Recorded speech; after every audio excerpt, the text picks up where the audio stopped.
a lot of people don't have, when I tell you like they don't have food, they actually don't have anything. And there is a humanitarian crisis going on in Afghanistan.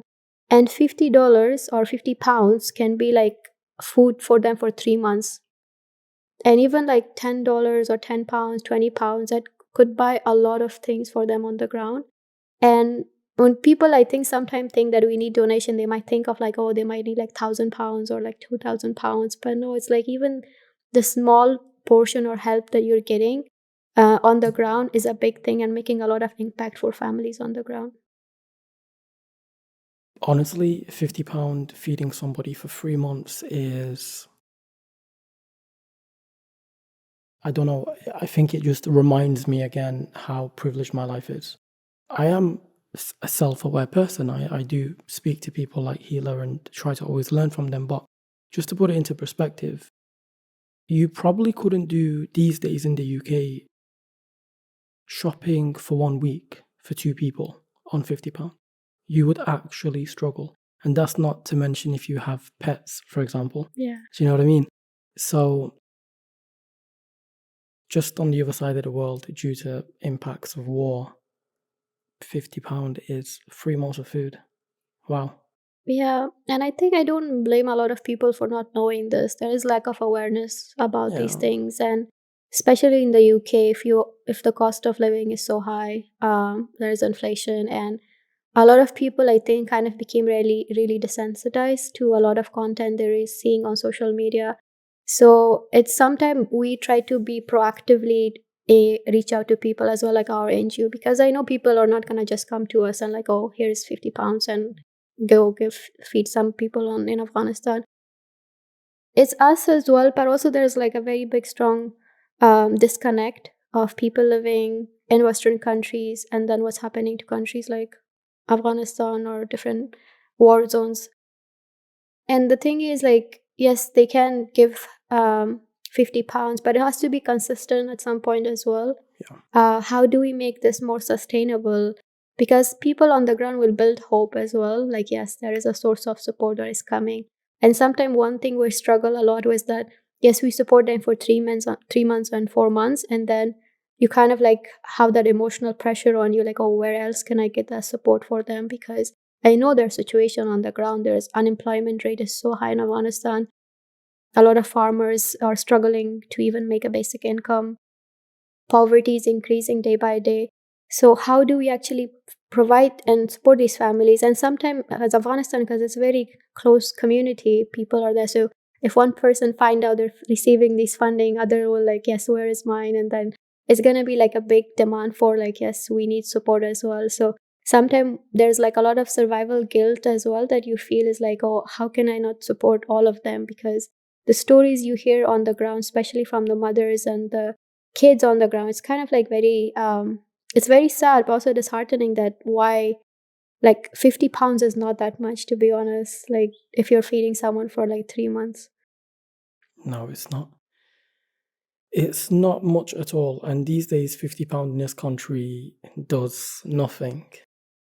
But I think for you, then, your goal is to reach the masses, to increase the quantity of people that hear your voice, and hence all your efforts going all over the world to talk about what you do and what your group does and what many other people do in Afghanistan as well. Because at the end of the day, whether your group gets the funding or somebody else is helping the same people. A question I had, just because I'm very intrigued, how could you increase employment? So in those areas and villages that you help, what would employment look like?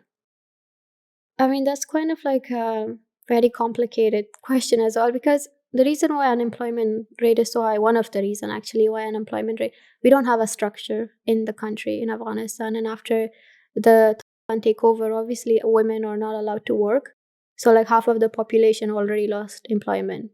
So there is very limited job opportunities and people are not getting the jobs based on merit. And there isn't like a lot of investment in Afghanistan in terms of like there are like no big factories operating in Afghanistan that will create job opportunities. Most Afghans are farmers, like 80% of them are just farmers, and they don't even have the right resources like in terms of like how to sell their crops and everything. So there's a lot of issues in terms of like why there is unemployment. Also, like because education is banned in Afghanistan towards women, so low literacy rate obviously gonna impact employment rate in the future as well. And we already had unemployment rate before the takeover as well. So there's a lot of issues in terms of like why unemployment rate is so high in countries like Afghanistan. There is no basic infrastructure or a system to actually like empower the young people. And most of these young people are hopeless. Some like tend to like go and take narcotics because unemployment rate is high. Some do different, some join organized crimes as well. Some just completely drop out of schools because they have to feed their family. A lot of boys are dropping out of schools right now because nobody's there to feed the family. So then you get both groups. Well, you get most of the population deprived of education, because if you're banning girls from educating themselves, and then the men or the young boys through necessity leave education to try put some food on the table, quite literally, then you have a population that is very undereducated, not by their own faults, not like just not wanting to go. In fact, they'd probably love to go, and it might be an escape from the problems they have in everyday level. But I was just thinking as well, and we'll come back to the education point, of course.